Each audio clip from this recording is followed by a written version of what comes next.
Good morning. I want to thank you, anybody that happens to be out there in this audience, for listening. This recording is new to me, and you've seen my introduction lecture, but I'm going to kind of say this here because we're talking about prehistoric art. And I actually really love prehistoric art because we know so little about it that we can totally use our imaginations to think about who were these people that were making this prehistoric art. Prehistoric art is divided into Paleolithic and Neolithic for our purposes. There's a period in the middle called Mesolithic, and we'll get to that a little bit. But Paleolithic means old Paleolithic stone. So old stone age is where we start. So Homo sapiens is humans, two-legged, sentient man. And we have our first evidence of two-legged sentient man around 200,000 years ago, maybe a little longer. And then Homo sapiens sapiens, which would be sort of the next evolution or generation of man 100,000 years ago. Now, this is an art history course, so those of you who are anthropologists who know a lot about this can probably fill in many more of these gaps than I can. I honestly don't know a lot about prehistoric man other than the dates for the artwork we've found, and then I use my imagination to fill in the rest. But here's an interesting thing. The study of prehistory or prehistoric art began only 200 to 300 years ago. It began around the Age of Enlightenment and the beginning of science. And at the time when science was cataloging. Science was empirical. Science was making names for things and making up what they were by making names for things. So we are going to look for our study in this art history survey course, and you'll probably hear me say this so many times, that Western art history is a tiny portion of all the art that's ever made all over the globe. And there's prehistoric art in China, and there's prehistoric art in United States and America, South America, probably Antarctica, probably places we haven't even found it yet. But we, because this is a survey course, are going to look at one example of many from one little tiny place, which is Europe. So we're going to include places Lamouth, Hochlensteinstadel, Willendorf, and Ostrova Petrokovic, where we found these little sculptures, and you can find those on this map. And you also will find over the course of this class that I love maps. I think maps are very important because I think we need to know where we are. So again, there's three periods in the Stone Age, the Paleolithic, and then we look at Lower, Middle, and Upper Paleolithic. Meso is middle, the Middle Stone Age. Neolithic is New Stone Age. And really, the Neolithic will be marked by the beginning of agriculture. So this is a little bit larger view of a map, and you can see the world map up in the corner. So you can see this little tiny box. So just to give you a sense of perspective of what we're looking at here. So, as I said, Europeans began discovering different objects in caves or in fields, and actually they had discovered them long before they started to classify them. But that was a time when there was a lot of trade and commerce to other cultures. There was quite a bit of traffic, for example, between Europe and the United States. People were going to Africa. They were going to the South Seas for all different sorts of reasons, to Australia. And so scholars looked at the artifacts and the items that people brought back from all these different places, and they said, these look like those. These objects that we're finding in these fields look exactly like these sculptures being brought back from Africa. That must mean that hundreds of thousands of years ago, the same kind of people were here in Europe.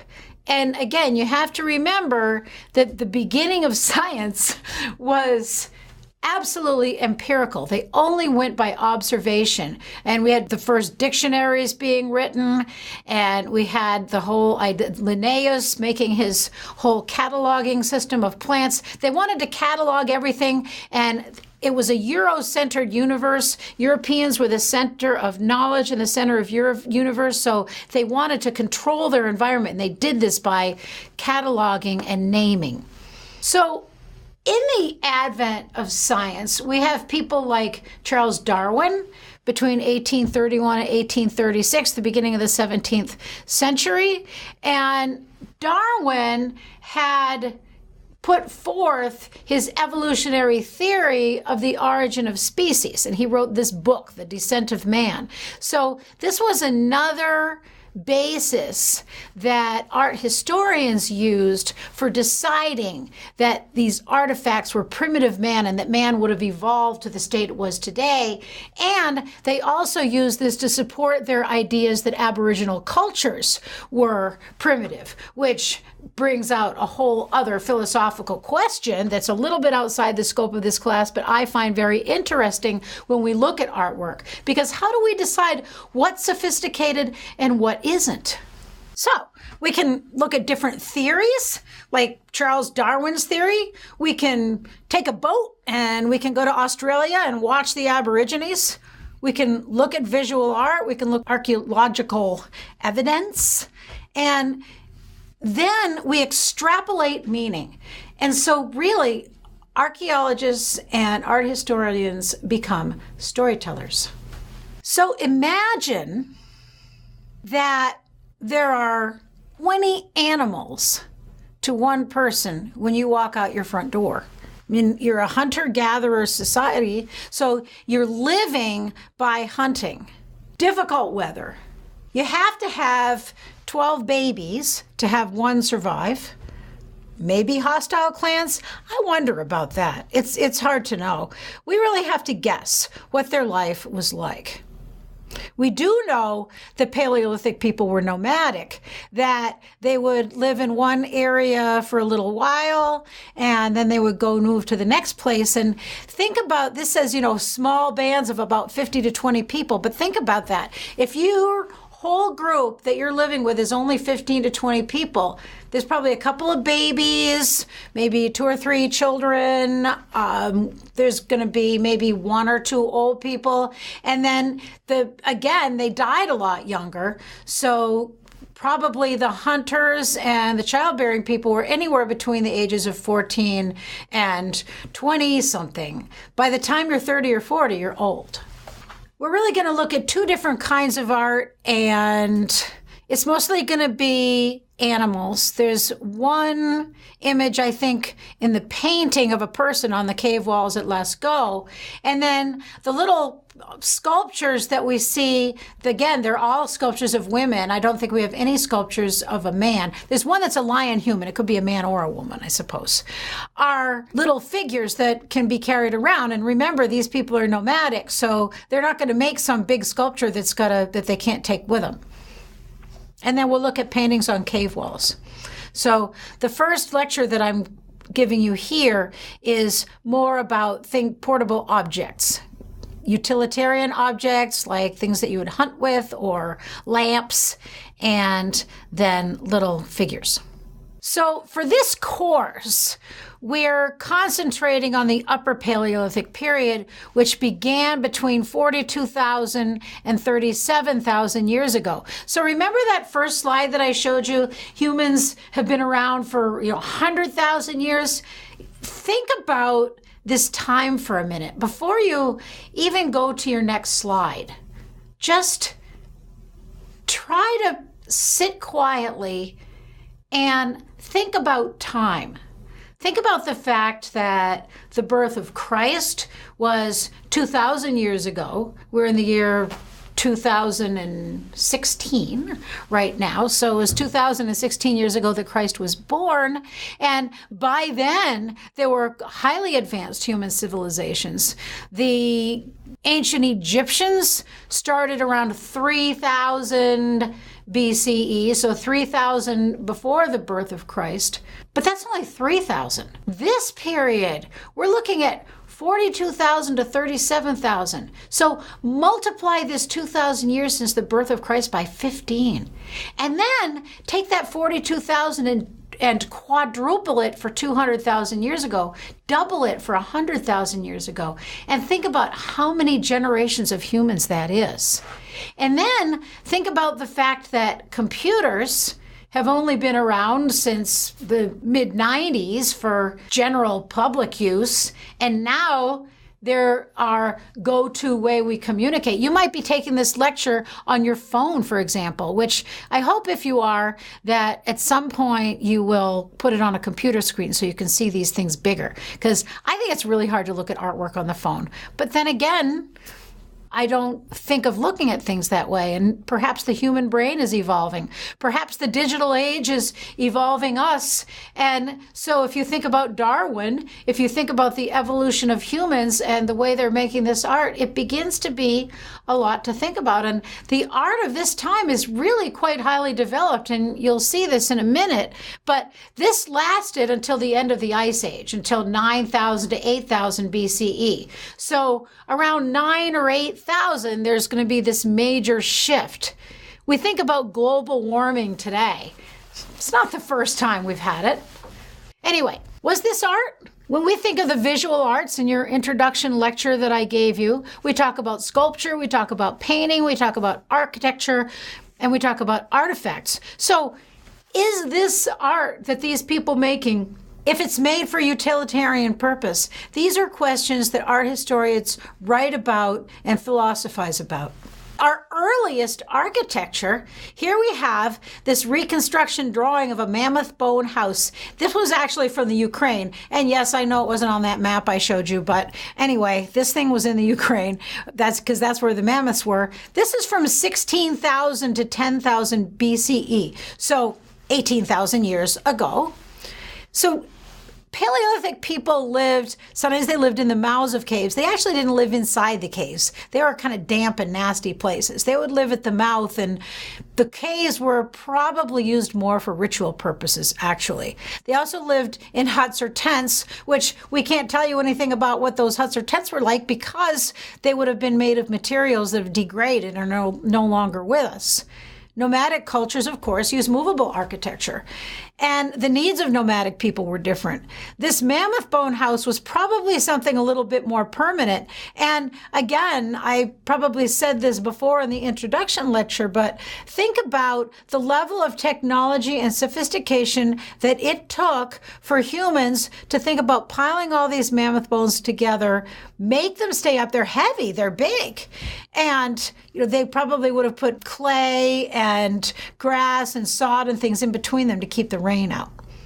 Or maybe they put skins over it. So they were anywhere from 7 by 10 feet to 24 by 33 feet, and they could have colored the floors with ochre.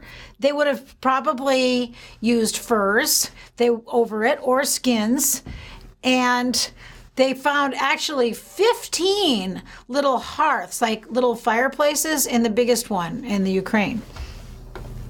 This is an Ibex-headed spear thrower from Limas d'Azil, and it's dated from 16,000 to 9,000 BCE. So think about that for a minute.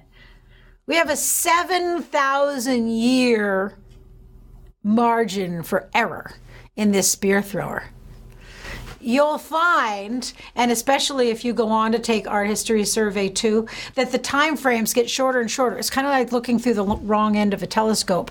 And when we look at prehistoric and Paleolithic art, we look at these periods of years. We just, somewhere within that 6,000 years. That's like 3 times the time between the birth of Christ and now. That's like our country, the United States, what the American Revolution was 1776. 18, 19, 2000, like 300 years old. So it really puts things in perspective. And I'm a person that always takes the long art historical view. So this is an action at a distance weapon. It's used to kill large animals or dangerous things from a safe distance. So it's an example of a utilitarian object. And here's the thing. Think about the person that made the first spear thrower. You're in your clan of 15 to 20 people, and somebody is a human with an inventive brain, and they're throwing their spear, and they think, I wonder if there's a way to make this spear go farther. And they figure this out, and this is what humans have done. Technological advancement. This says so much more about humanity than just the object itself. What kind of an effect would that have happened to their community? Do you think that everybody else in the community might have wanted a spear thrower after the first guy made one? Anyway, the shaft of it is decorated with all kinds of little patterns, so we know that they probably used some sort of hunting magic. It's called sympathetic magic, where they believe that if you make an image of something on your weapon, it'll draw that to you. Plus, it's got little hooks, and see the little holes at the bottom of it? Those are made to injure the animal more. So again, humans are already figuring out how to hurt something else the maximum way. The animal at the top is an ibex. So again, could just be a decoration, but most people think that Paleolithic people practiced shamanism as their religion.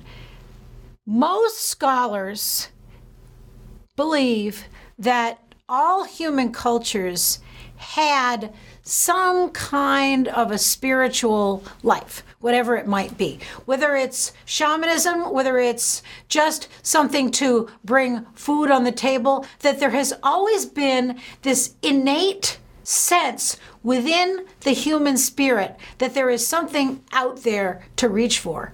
And I deeply believe that that's why humans make art.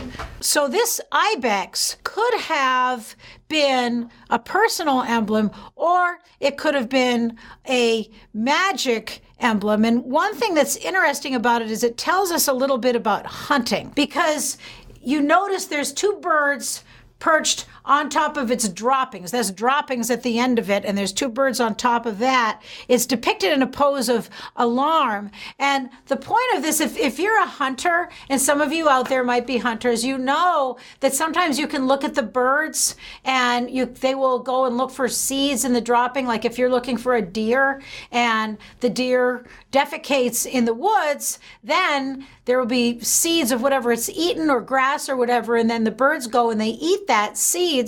And so if you're a hunter and you're watching, you can tell by the patterns of birds' flight where your game is. So they found quite a few things in caves, and I can't possibly show you them all. This is a lamp, and it's got an ibex on it also.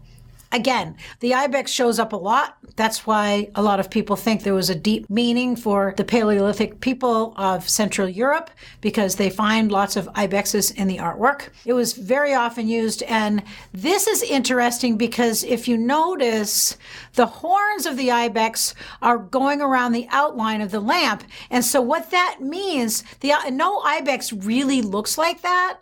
So a human has taken an ibex. We can recognize the animal as ibex. We know what it is just from a few simple lines. So that means that artist was talented enough to do that. Plus, he had enough imagination to make it abstract. So he makes it go to the shape of the lamp. And the lamp, of course, is in this shape because it's a functional thing. So they would have put animal fat inside that. There would have been a wick, probably, made out of any kind of burning material that you would make a wick out of. And you can see it would hold it in your hand. It's like 6 inches big.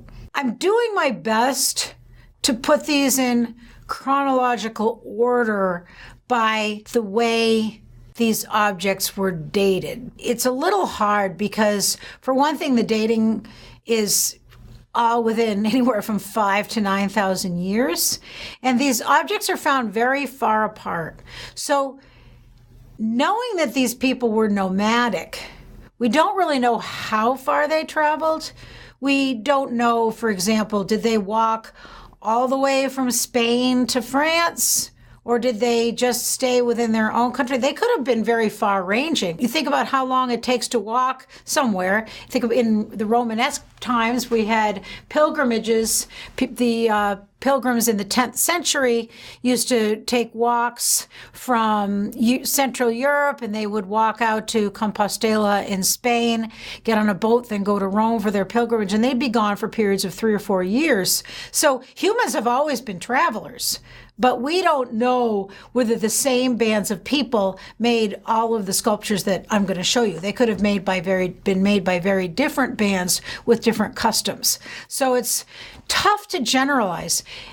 I like rather just to take a longer view and look at each individual object and think about the people that made them and what might those particular people have been thinking. They used all different kinds of things, anything that you could carve. So for direct carving, this is sculpture in the round, and for direct carving, the biggest thing that you need is whatever you're going to carve that object with has to be a harder material than the material that you're carving, if that makes sense. So if you're carving something out of stone, you have to have a tool that's harder than the stone you're carving. This is made from mammoth ivory. It's about 11 inches high. So this tells us that either there were mammoths in Hohenstadt, Germany at the time this was made, or that these people traded and got mammoth bones and made sculptures out of them, or that they traveled to where mammoths lived and took back mammoth bones. So we can learn all these different things about the people by looking at the materials they're using, but we don't really know which might be true. Thousands of these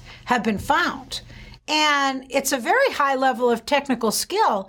We can tell it's a lion and a human. And again, so is this a picture of a human wearing a lion mask? Could it indicate that they were having dances? You think of, for instance, in African dances, they have all these different animal heads and shamans wear to propitiate animals that way.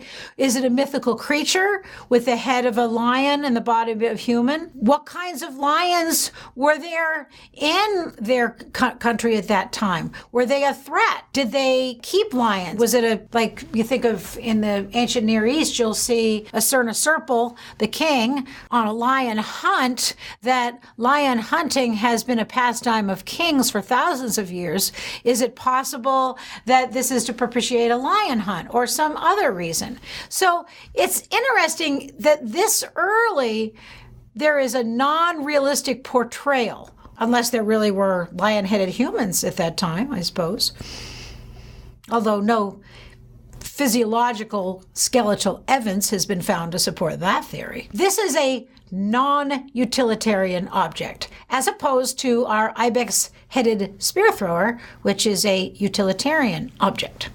And many scholars think that this represents an object that has to do with shamanism. Shamanistic culture is often animistic, that is to say that it's very centered in animal magic.